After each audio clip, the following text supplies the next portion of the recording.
Welcome to the KayaCast podcast, presented by Kaya Push, the cannabis software making people management easy. The KayaCast is all about helping cannabis retailers launch, grow, and scale their business. I'm your host, Tom Mulhern, and I want to invite you to join us each week for conversations with thought leaders in the cannabis industry about their experience and expertise of working in the cannabis.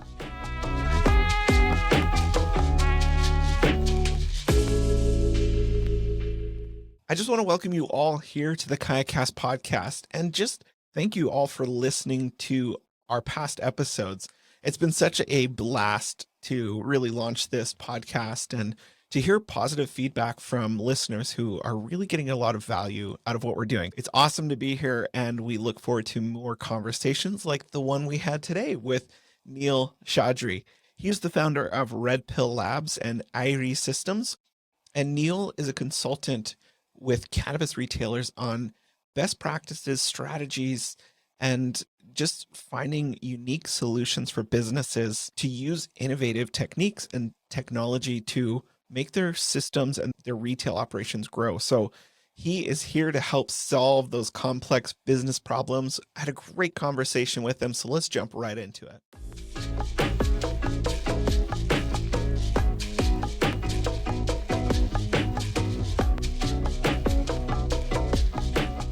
As an entrepreneur at heart, Neal has a passion for innovation and solving complex business problems. Neal is driven by a thirst to deliver exceptional experiences and has a track record for building high-performance teams. Over his career, Neal has stewarded several high-profile clients through major challenges, leveraging technology, automation, and process change. Neal takes pride in championing mental health and diversity initiatives. When he's not in the office, Neal can be found enjoying the outdoors on his mountain bike or his stand-up paddleboard. Irie Systems is a division of Red Pill Labs and combining their unique digital consulting and technology backgrounds to develop a curated set of offerings for the cannabis sector. They work with businesses to co-develop strategy and best-in-class cannabis industry solutions. Neal, I just want to welcome you here to the KayaCast podcast, and I'm really excited to hear your story and to jump right in. Thank you, Tom. Thank you so much for the invite.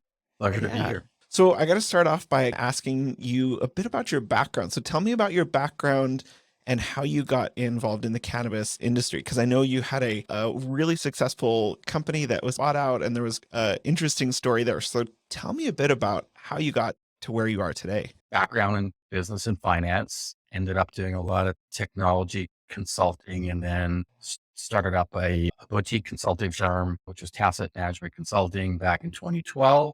Ran that for 5 years. And the focus of that firm was agnostic technology solutions. So we didn't actually have any solutions in our back pocket. Everything we did was 100% agnostic, 100% whatever the customer needed.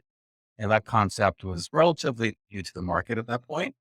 And after a slow start, the business took off. And at the end of year 1, year 2, and 3 were really good. And then by the time we got into year 4, we were getting noticed. And at the end of year 5, we ended up selling it to one of the big 4 companies, which was quite exciting because we took something from nothing, from an idea, coming up with the name, just being very entrepreneurial. That's the key of being an entrepreneur, is really just seeing your idea go from this little bud of an idea to growing to this giant flower. So it's cool to hear the success that you had there. So you were bought out by one of the big 4, and then what happened? Once you get into the big 4, it's a big machine, and it's great. So you learn a lot. You meet a lot of interesting people. I've heard people say it's crack for your brain because there's just so many smart people.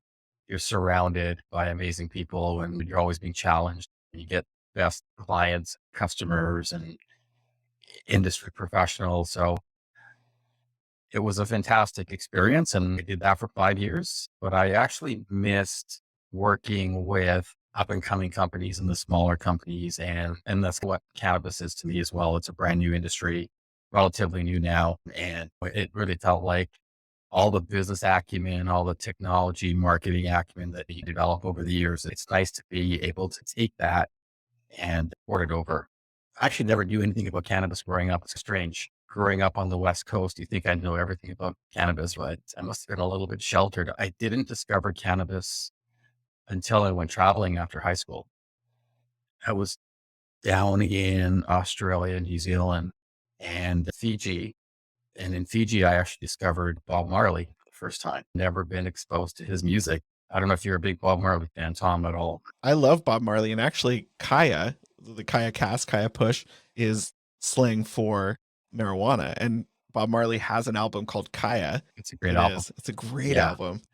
And so I got into this reggae scene and started investigating, learning about Rastafarianism. And then I became an expert on Jamaican politics because of Bob Marley. So I went down this real rabbit hole all the way down to Haile Selassie, last emperor of Ethiopia.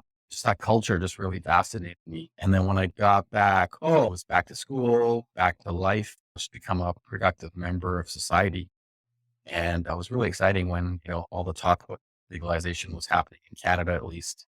And here we are a few years into legalization, and yeah, happy to be on your show, Tom. Oh, that's awesome. So, what areas in the cannabis arena have you worked with? Have you met some people in cannabis, or have you worked with different dispensaries, or what area of the cannabis industry are you mostly focused with? We're trying to bring our acumen to the entire life cycle, the entire chain, but we're starting to work with a few licensed producers already, and our team is actively involved with a lot of dispensaries and retailers. Our company, Irie Systems, which is a division of our parent company, Red Pill Labs, is relatively new. It's maybe about 4 months old, but we've already been to 2 conferences. The more we get into the industry, the more we love the culture, more we love the people, and just a network of other businesses that we're partnering with, including companies like Kaya Push and BudSense, and we're in talks with a few more. So there's just a real love of the industry, passion ahead of profits. I know everyone has to make a profit to make it viable, but it's the passion that kind of infects me, and I love that. Have you met some interesting people along the way in your journey of cannabis? I have. We were at a conference in Toronto, and just you got the more of the business side on the trade show floor, but all you got to do is step outside and you see the cast of characters, and it's amazing because it's bringing what was taboo into the mainstream. They still have their views on it, and that's okay. The conference in Victoria was very interesting because I got to meet Jim Belushi, and I had a really interesting chat with him. He loves the plant itself. He's got a bunch of videos on YouTube, and I think he's even got like a docu-series on YouTube as well, documenting his journey. So highly recommend anybody that's interested in cannabis and Jim Belushi, check that out. I've listened to him on a few podcasts actually, and just his passion and knowledge of the plant itself is just amazing. It's amazing to talk to people who are just experts in that field. I feel like my knowledge level at this point was probably 15 to 20% of what some of these experts that have been in the space pre-legalization, they know everything inside and out. And just being a curious person, I'm learning every single day something new, going down another rabbit hole, trying to figure things out. So, as an entrepreneur, you're working with different cannabis entrepreneurs. What are some of the top challenges or even mistakes that you've seen cannabis entrepreneurs make? And are there ways to avoid some of these pitfalls? I think initially there was a bit of a gold rush mentality when cannabis first became legalized. And we won't get into what's happening in that side of the industry, but as you dig deeper, there's real people with real businesses and betting their family's fortune on running a cannabis business. And there's some really viable businesses out there that I've come across in my journey so far. But there's also folks that we've come across where they have the passion, but they don't have the business acumen. That makes sense. So they want to be involved in this industry. They have the funds or they got investor money. They might not have the proper business training or not surrounding themselves with the right individuals to make themselves successful. Is there a way for some of those entrepreneurs or people that are looking to grow or scale their business? Are there symptoms that they should be looking for within their own companies about reaching out and getting that professional guidance? They may not have the business acumen, like you said. So when should they start looking out and being like, hey, Neal, I need some help? Yeah, that's a great question, Tom. I'll give you two or three that pop into my head, top of mind. Definitely manual processes and procedures, getting bogged down in paperwork, having to enter everything manually into Excel or, write things down very old school is number one. And in today's day and age, I even question why we have paper in the first place, right? I'm not going to go down a rabbit hole there, but definitely it's hard to scale when everything's manual, right? If you open up a dispensary and you run one, maybe very old school and manual. But if you do want to get to 2 or 3, you're going to have to invest in some technology. Number 2 is just scalability. Just talking to a prospect a couple of weeks ago, they're just questioning us on how they can actually scale their business because they feel like every time they want to bring in an additional revenue source, there's additional costs associated with that. And so the net isn't very attractive. So how do you actually scale a business, grow your top line, but at the same time, grow your bottom line? And if anyone's struggling with that, definitely suggest he get some outside advice. Have you seen uh, businesses that are trying to scale, choosing this correct software, transforming the growth of that retail business? You're saying like automating as much as possible, get away from spreadsheets and paper. How has choosing that correct software really transformed the growth of a business that you've seen? Yeah, I think just from a front end perspective, if you go through, think about the customer experience. I'm sure you've been through a point of sale terminal where it's super slow. The person behind the counter makes a mistake or can't find things or it's very clunky. Then they got to go and manually punch it into the credit card terminal. So from a customer experience standpoint, technology does play a factor. We walked into dispensaries in 3 or 4 different states here in British Columbia and in Ontario, and they're all a little bit different because of regulations in each jurisdiction. The thing is, every jurisdiction's a level playing field. So you can actually have technology that makes it easy for you to actually get what you want, get out of the store pretty quickly. That's great. And it's also great because you can actually turn more customers over in a given day. But also from the back end, like if you're dealing with your employees, there's a lot of turnover in the industry. People expect technology, people expect automation. And I think that leads to that turnover, like you said, when there's so many manual processes and you're able to step in. This is what you guys do, right? This is what you're best at, is stepping in and helping give effective business strategies to retailers. That's what you do. That's the red pill way. Exactly. That's our bread and butter is have a strategy. And then our specialty is picking software solutions. Our teams over the last 10 years have done probably 300 to 400 different software selection engagements, anywhere from ERP systems to accounting systems, point of sale, e-commerce, and lately a lot of marketing automation, a lot of customer relationship management. So how do you get customers in the door? Not only just making your back office efficient, but how do you actually grow the top line as well? And have you seen trends in some of that, like marketing automation and CRM, like trends that make it easier for cannabis retailers to do their job? I've spoken with this with other people. It's so hard to market to clients. So have you seen things that are like almost like ways to get in there and bypass the system that work well? Yeah, there's different things you can get away with in different jurisdictions. I know here in British Columbia, it's pretty controlled in terms of it's hard to have product differentiation in the store. All the packaging basically looks the same. So it's unless you're loyal to a brand, that retailer carries that brand, and that makes it a little bit easier. Irie Systems actually has a cannabis advertising tool, which basically navigates through all the red tape in all the different jurisdictions. So it basically ensures that you're 100% compliant. In the US, specifically, there's all the fines and penalties for having your product or your advertising show up on someone who's 18 years old because you have to be over 21. So our tool ensures that anywhere that your ad shows up, it's for the appropriate audience. That's something you guys developed yourself, this thing that, because I saw on your website like that you reach consumers through cannabis friendly 100% compliant advertising networks, and I just thought, like, how do you even do that?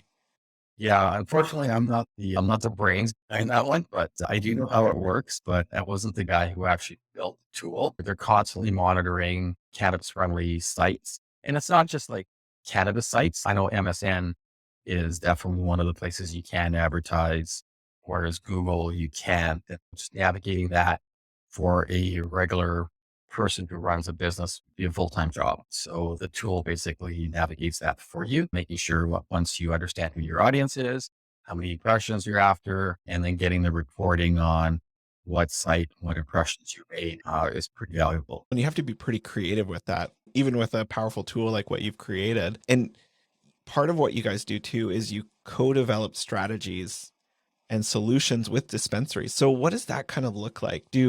When you go in, are you working with people that already have a strategy, or are most people starting from scratch and needing your help to develop that strategy to move forward? We're working with a lot of companies that already have retail locations, but want to expand. But we're also talking to entrepreneurs that have the funding and trying to figure out where's the best location. Just like if you're opening a restaurant, like you got to have the business fundamentals. Is it going to be the right market? Who's your demographic? All that sort of stuff. But really, each conversation is a little bit different, Tom.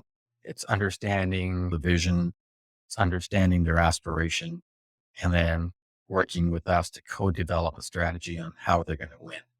And once we have that, we can back into what capabilities they need, whether it's marketing, back-end systems, being able to sell through the web, e-commerce, being able to transfer inventory from one store to the other, all the good things that come with retail. So again, it just depends on the client. When should a retailer start developing that strategy? Is it too late if they've already launched their dispensary or their retail store?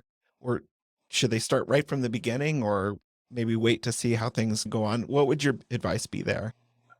I think it just depends on how risk averse the entrepreneur is. We've seen people just dive in without doing any planning and strategy and be super successful. We've seen people have a plan and strategy and not succeed, right? What's the secret sauce?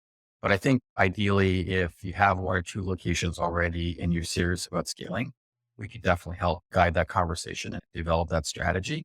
And if you're brand new and want to start something, I think you got a blank slate, and you can, by talking to some experts or even just talking to your peers, you can save a lot of headache and a lot of dollars by avoiding a lot of those pitfalls that you and I know about. So for someone that is wanting to launch, do you have any, so this is someone with a dream, some money that they've saved up.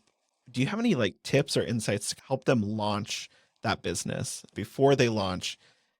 As an entrepreneur, what tips would you give them? I think if you are brand new to this, you don't have that retail expertise or that business acumen, start slow, be cautious, and try to understand the market, try to understand the products, the consumer. And then once you gain that understanding, like I said earlier, I'm constantly learning. And as a brand new retailer, you're drinking from the fire hose. Be patient, be smart, but at the same time, think about where you want to be. Like, you want to be a one store shop and just do it as a bit of a hobby, or is this your thing and you want to be a nationwide chain, or do you want to be regional? Like, really understanding what the end goal is and then working backwards and making sure you got a plan in place. Yeah, that's really good insight of thinking through, where do I want to be with this? I've sat in on calls where people are wanting to just open a shop in their local town and that's it. That's their dream, is to retire and have this shop. And then there's some people that are like, I want to build an empire. And so I think coming up with different strategies to get you where you want to be at the end of it is key. Yeah. And I think location and demographic that you're trying to appeal to, yeah, parking. Is there another store opening up on your block? Is there another store opening up across the street? If there's 7 stores within 3 blocks, then, maybe that dream's going to be a little bit more difficult. So going back to marketing a little bit, what are some creative ways that you've seen cannabis retailers advertising to consumers? Still saying staying compliant, but are there some creative, interesting things that you've seen people doing that kind of work in the cannabis industry? Yeah. Again, it comes down to the market. I think I was down in Seattle for the Red Hot Chili Pepper show and walked into a couple dispensaries there and just to see what they were like. I love the fact that they're able to show packaging and differentiate on their product and some very clever packaging and pyramids and different boxes.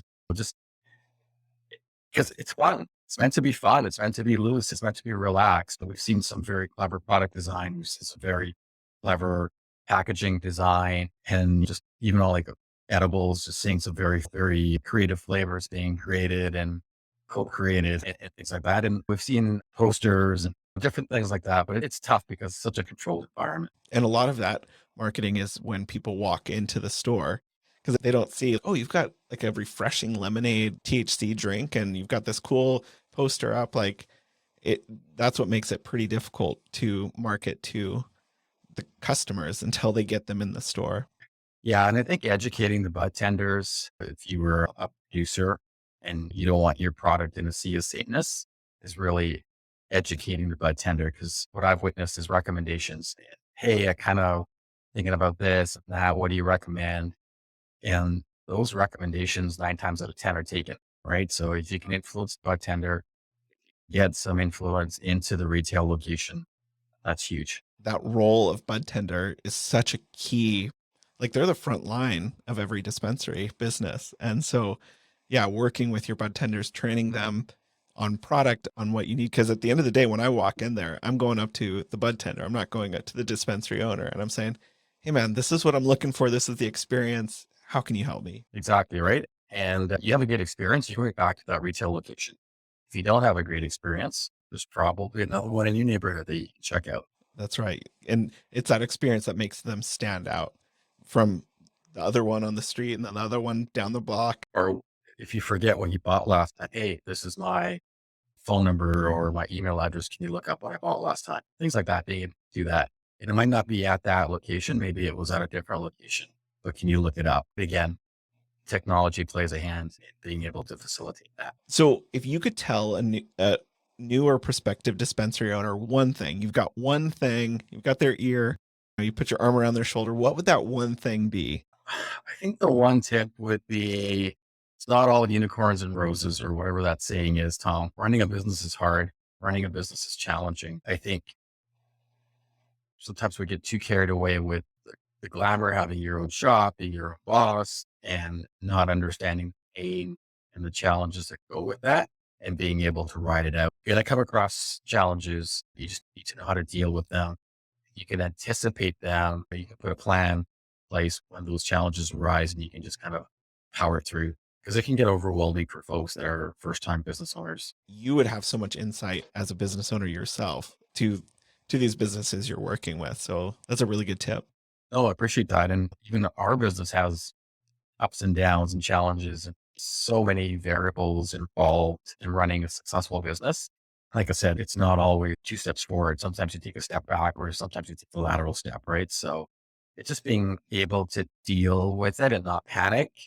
And apparently we're coming into a recession here in the US. And when the US is in a recession, Canada, you follows. What do you do? So you got all these news.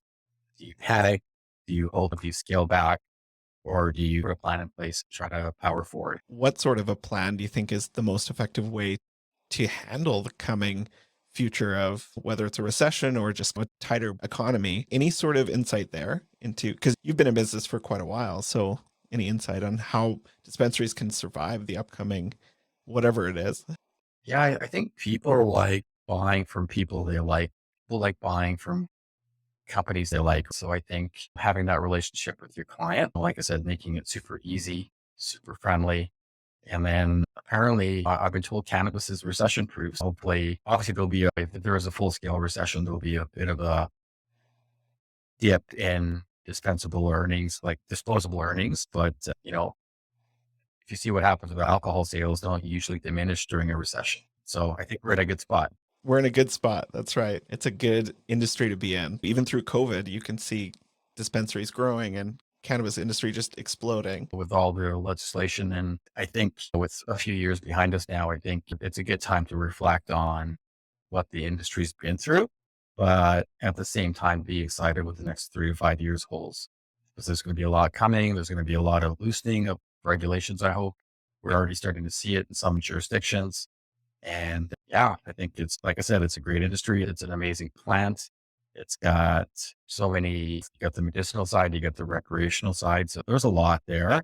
And I think if you're in the business, just enjoy yourself, enjoy the experience. And you guys are growing. I've seen that on LinkedIn. You keep putting all these, oh, welcome to the team. Welcome to the team. It looks like your team is growing. So that's good. That's good news. Yeah, no, it's been exciting. Yeah, there's definitely a talent shortage in the market, but we've been pretty lucky in terms of people finding us and wanting to work with us. I think they're intrigued by our approach to consulting. I think the names of the two companies are pretty interesting, Red Pill and Irie. And that definitely reflects on our culture, our values. We just don't want to be another shop that's, again, see us sameness. We value being a little bit unique. Our catchphrase is uncommon.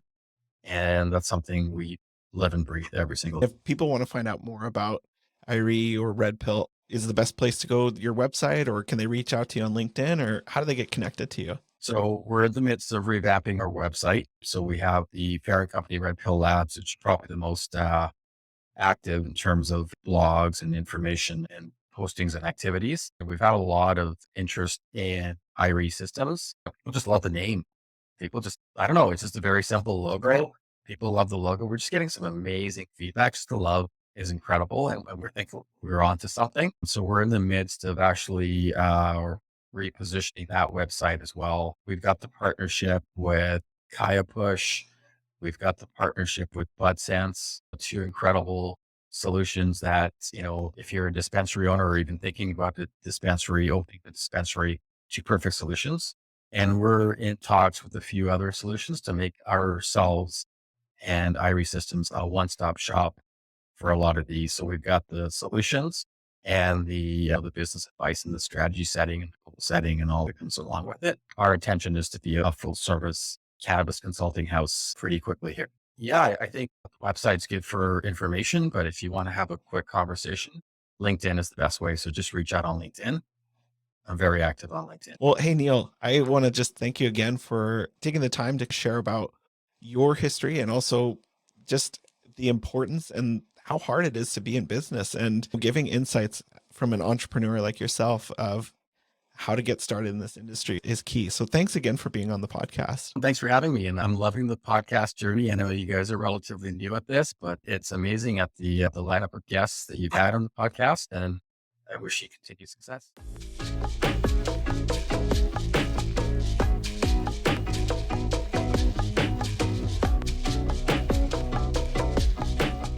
I want to thank Neal for joining us on the podcast, and be sure to go check out his website and connect with him on LinkedIn. We'll have all of the links in the show notes of this podcast. So go head over there. You can also check out all of the podcasts at kayacast.fm. You can find the full transcripts of these podcasts. So if there's something that really stood out that you wanted to find out about and I was talking too fast or our guests were, you can go there, you can read the transcripts, you can find the links, and just really get connected into the community that we're trying to build here with the KayaCast. Thanks for listening to the KayaCast podcast. We hope you enjoyed the show. Don't forget to subscribe to our podcast on your favorite podcast app, or visit our website at kayacast.fm to learn more about our guests and to access the full archive of episodes of the show. We can't wait to share more stories with you each week of cannabis retailers launching, growing, and scaling their business.